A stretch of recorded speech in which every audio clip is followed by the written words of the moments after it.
Coming off the heels of his masterpiece, The Dark Crystal, Jim Henson made a flop that broke his will and ended his movie career. That film was Labyrinth, and it's one of my favorites.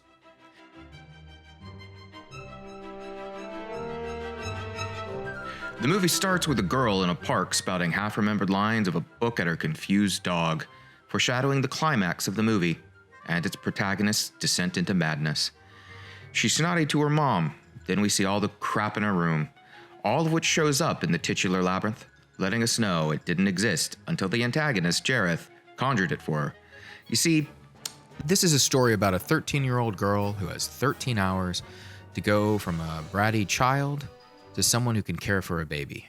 That's right, the labyrinth is a metaphor for puberty, the special time in a girl's life where she becomes a woman who had kidnapped by a strange man who snuck through a bedroom window and began to juggle his balls and play with a snake in front of her. But really, this is a voyage of discovery. Sarah finds out fairies are basically mosquitoes. She finds out how hard it is to run in jeans, and she finds out she shouldn't trust British worms in scarves when asking for directions.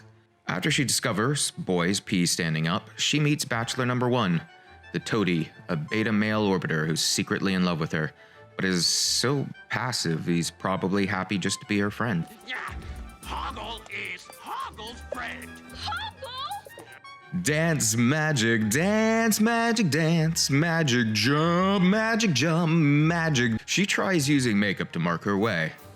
But the difference between a girl and a woman is not the makeup, so this does not work. So then, just as she thinks she's smart, a bunch of male hands reach out and grab her all over.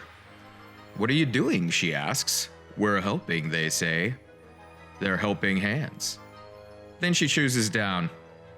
She chose down. So she lands in the oubliette, which is French for dwarf dungeon. Hogwarts School for Witchcraft agrees to help her, but only after she learns the power of bullying and steals his jewels. Then they make their way through the dungeon, and then we get to hear Jareth say tra-la-la. Grandpa talks a lot of rot and is no help at all, as he only speaks in aphorisms. No fool, like an old fool.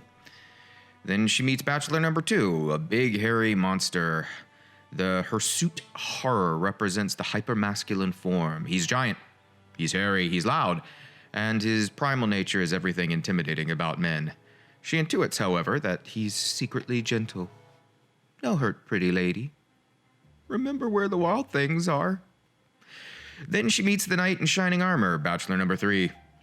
A milady spouting white knight, perfect in his intentions, but laughable in his execution. Brave, but incompetent.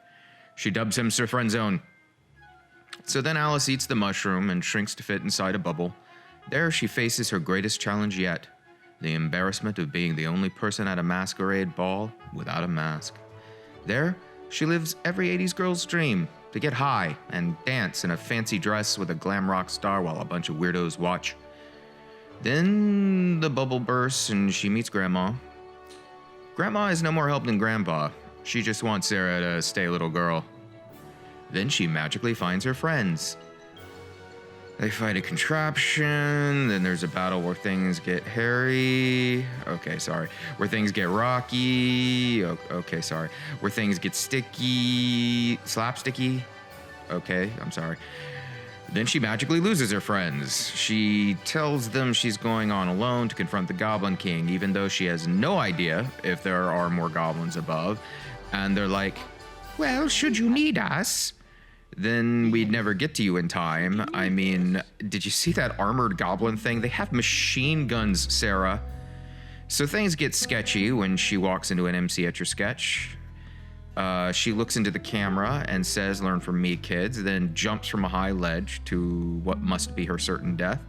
But instead of dying, she confronts her foil and perfect mate for an 80s teen girl, an androgynous glam rock star in spandex pants with more blow than a Class 5 hurricane. He complains how hard she is to please because he's done all this for her, and she's totally ungrateful. For me, do you know the bullshit I went through to get here? I want out of this theme park ride. And the brand name of your eyeshadow. Now! See, this is the final temptation a girl must endure. The temptation to be a kept woman, a Hausfrau. Honor me, obey me, and I will be your slave. You're not a woman if you're just a means to an end, an accessory. So she decides to not marry gorgeous millionaire rock star David Bowie. 'Cause what girl, or boy, would want that? Sarah, momentarily distracted by David Bowie's immense package, forgets what she was going to say, only to recover and say she's seen some shit, and her kingdom is as great. And this bursts Bowie's bubble and turns him into silk and feathers. This horror movie has a stinger ending, though. Just when Sarah thinks the nightmare is over, her delusions come back to haunt her. This scene is meant to inform the audience that Sarah has gone criminally insane and is a threat to herself and to others. Remember that none of those characters are real. They were all conjured by Glamourpuss. Jareth, the baby, Sarah, those were the only people that were real in the Labyrinth. And even Jareth, he's an owl. An owl. Don't tell me truth hurts, little girl, 'cause it hurts like hell.